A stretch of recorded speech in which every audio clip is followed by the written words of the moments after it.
আমি কিন্তু ওই আল্লাহর কাছে বিচার দেবো। আল্লাহ উঠার সময় কিন্তু আমরা দুজনে একসাথে উঠছিলাম। আপনি কেন আমাকে ফেলে দিয়ে আপনি এখন আমাকে ভুলে গেলেন? আপনাদেরকে আরেকটা কোরআনের আয়াত বলবো, লাইন শাকারতুম লাযিদান্নাকুম ওয়া লাইন কাফারতুম ইন্না আযাবি লাশাদীদ। নিয়ামতের শুকরগুজারি করো, আমি আল্লাহ নিয়ামতকে আরো অসংখ্য গুণ বাড়িয়ে দেব, এবং এটাকে যদি অস্বীকার করো সামনে কিন্তু তোমার আযাবি লাশাদীদ, তোমার আযাব অপেক্ষা করছে। আমি মনে করি ফ্যাসিস্টকে সরিয়ে আমরা আপনারা বাংলাদেশে যে গণতন্ত্র কায়েম করেছি, শুকরিয়া আদায় করি আমরা এই পার্লামেন্টকে আমরা স্থান করতে পেরেছি। আমাদের মানুষের ভালোবাসার যে জিনিসগুলো আমাদের করা উচিত, ইনশাল্লাহ সবাই মিলে এটা করি। তারেক রহমানের জীবদ্দশা আপনি তিনটি জানাজা দেখেছেন, একটাতে ভাইয়ের জন্য জানাজা অংশগ্রহণ করতে পারিনি, কিন্তু এই মানুষের ভালোবাসা সিক্ত হয়ে যে যত লক্ষ কোটি জানাজা যার মায়ের জানাজায় হয়, নিশ্চয়ই ভালোবাসার ক্ষেত্রে, বাংলাদেশের কমিটমেন্টের ক্ষেত্রে, গণতন্ত্রের ক্ষেত্রে নিশ্চয়ই বাংলাদেশের মানুষের ভালোবাসার বাইরে উনি কখনোই যেতে পারেন না। আরেকটা কথা বলতে চাই, এখানে গুম খুনের কথা। আমাদের আরেকজন ব্যক্তি গুমগড় থেকে ফিরেছে, বিরোধী দলের নেতা, উনি বললেন ওনার নির্যাতনের কথা বলেছেন।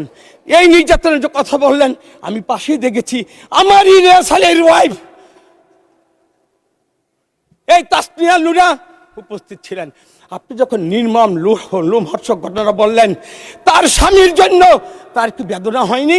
আপনার বর্ণনার মধ্যে দিয়ে তার স্বামীর বেদনাকে উনি খুঁজে পেয়েছেন। আমরা সব কিছুকে ধারণ করি, জুলাইকে ধারণ করি। ধন্যবাদ মাননীয় সদস্য,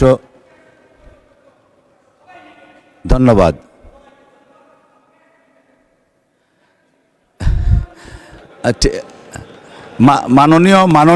মাননীয় সদস্য 90-এর ছাত্র গণ অভ্যুত্থান। মাননীয় সদস্য একটু শুনেন, আমি বলি। মাননীয় সদস্য একটু শুনুন, আমি বলি। 90-এর ছাত্র গণ অভ্যুত্থান এবং 24-এর জুলাই অগাস্ট ছাত্র গণ অভ্যুত্থান দুটোরই আপনি রাজপথের কর্মী। আপনার প্রতি সম্মান দেখিয়ে এই সংসদ আরও 2 মিনিট বরাদ্দ করলো। আমি এই কারণে বললাম, এখানে মাননীয় স্বাস্থ্যমন্ত্রী আছেন, ওনার সাথে আমি আবার 91-এ হেরা গুহায় উঠেছিলাম। কদমে কদমে আমরা দুজন পা রেখেছিলাম। উনি আল্লাহর রহমতে ওনার দোয়াটা হয়তো কবুল হয়েছে, কদমে কদমে ইনশাল্লাহ উনি ফুল মিনিস্টার হয়ে গেছে, আলহামদুলিল্লাহ। আমার কোনো খেদ নেই, কিন্তু মুন্সিগঞ্জ শহরের যে প্রস্তাবিত এবং জমি অধিগ্রহণকৃত যে হসপিটাল, এটা যদি উনি অচিরেই যদি এইখানে পা না ফেলায়, আমি কিন্তু ওই আল্লাহর কাছে বিচার দেবো। আল্লাহ উঠার সময় কিন্তু আমরা দুজনে একসাথে উঠছিলাম।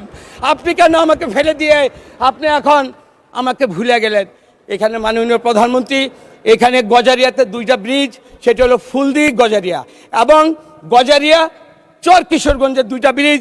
মাননীয় শহীদ প্রেসিডেন্ট জিয়া রহমান এবং বেগম খালেদা জিয়ার যে প্রতিশ্রুতি, এটা কখনই আপনি মুন্সিগঞ্জকে ভুলবেন না, সে আশা প্রত্যাশা ব্যক্ত করে সবাইকে ধন্যবাদ জানিয়ে, মাননীয় স্পিকার আপনি যে সম্মান দেখিয়েছেন 90 চেতনা মহসিন হল এটাকে স্মরণ রাখছেন, সেই জন্য আপনাকে ধন্যবাদ।